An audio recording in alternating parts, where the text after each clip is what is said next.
Welcome to Gaia's Calling, where stories ignite your spirit and the earth whispers her secrets. I'm Brad Swift, a right-on-purpose author of eco-fiction and nonfiction, inviting you to become an eco-guardian. Together, let's explore the wonders of our world and take action to protect them. Listen closely. Gaia is calling. And today in Gaia's Calling, it's the fourth quarter. Play like everything depends on it. Why? Because it does. You know, I took a long walk through the woods this morning with Rascal, my ever-eager walking partner and four-legged philosopher-in-residence. No phone, no podcasts. Just crisp leaves underfoot, a rising breeze, and the steady rhythm of paws and boots side by side. Out there on the trail, something stirred in me. A quiet voice reminding me, we're in the fourth quarter now. And that's not just me, I'm 76, but all of us, all humanity. And the question pressing in is this: how will we play it? I want you to imagine an image of four fingers in the air. If you've ever watched a Clemson football game, especially if it took place in Death Valley, you'll know the moment I'm talking about. It's the start of the fourth quarter. The whole stadium rises. Thousands of fans raise four fingers into the air. No shouting, no dancing, just that silent signal. Now is when we give everything. Now is when the real game is won or lost. So, stay focused, finish strong. You know, I married into this tradition thanks to my wife, Anne, Clemson graduate and lifelong fan. I still remember her mother, bless her soul, perched on the edge of the couch, eyes glued to the screen, hands clenched in nervous joy as the final quarter approached. And I'll admit, something about it stuck with me. Not just the football, but also the metaphor. So my fourth quarter perspective. Like I said, I'm 76. I'm very aware I'm in the fourth quarter of my life. That doesn't feel like a problem so much. It feels kind of like an opportunity. I experience a clarity I didn't always have in those earlier quarters. And yet, there's a weight to it too. Because every time I look into the eyes of my grandson Logan, he's 4.5, or I hear my granddaughter's Piper's laughter, she's 2.5 and so full of wonder, I feel this paradox. Deep joy, for sure, and deep responsibility. I adore these little humans. I want them to inherit more than just books and stories and family traditions.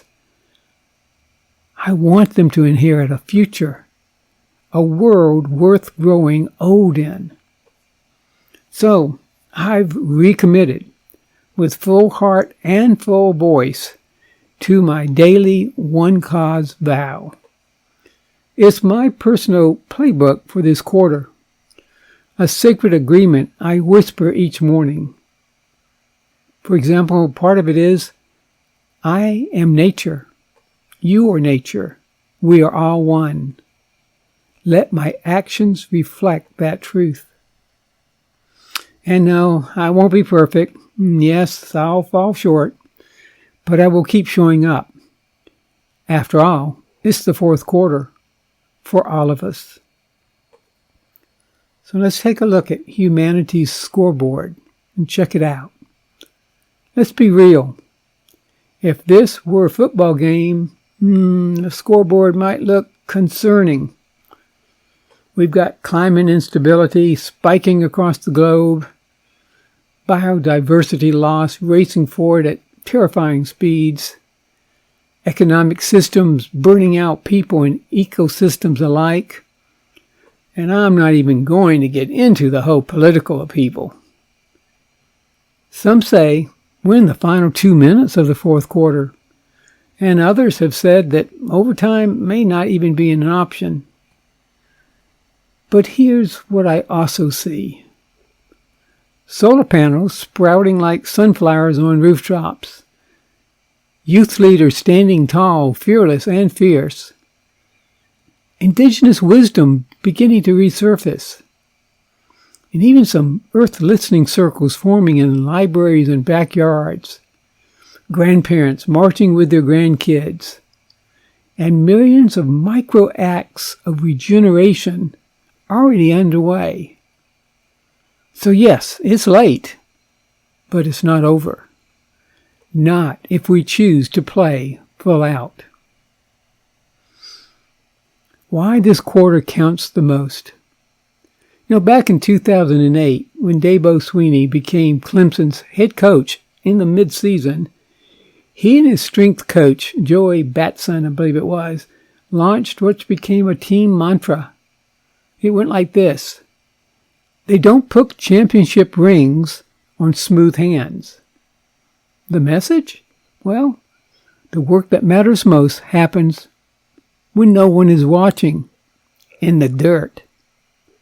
As Brian Klaas reminds us in his book, Fluke, Chance, Chaos, and Why Everything We Do Matters, seemingly inconsequential actions can have life-changing consequences. What if the most important acts we take don't show up on social media, but rather within our hearts, in our homes, or among our communities? And it all adds up. And yes, it all matters. What legacy will we leave? When we talk about legacy, we often mean what we leave behind. But I think it's more powerful to ask, what will I set in motion? What ripple will move forward because I cared enough to start? Think about the lives of Joanna Macy and Jane Goodall, both eco-activists, truth-tellers, soul-stirrers, and both recently passed from this world. What did they leave behind? For example, Macy inspired generations with her work that reconnects, turning grief into action. And Goodall launched Roots and Shoots, inviting young people to lead with love and curiosity. And both of them did so by starting small. One circle, one conversation, one spark. That's legacy. So, raise your hand and your heart. So here's where I want to leave you. If you've read or listened this far, if you've walked this far with me through one cause, I thank you. It's been an amazing rush these past 11 months. And I ask you, what does your fourth quarter look like? Remember, we don't need to be perfect. It does help to be present. We don't need every answer, and it does help to have the courage to keep showing up. So if you're with me, if you're ready to give your heart to the future, raise your metaphorical four fingers, stand tall, and play like everything depends on it, because it does. This is our time, and we still have a shot. Let's play like we mean it. Game on! This is Brad, a.k.a. W. Bradford Swift, Eco Guardian in training, a grateful granddude, and the author of One Cause. And if you happen to be here in Substack, here are a couple pictures. These are the ones I'm playing full out for. Logan and Piper.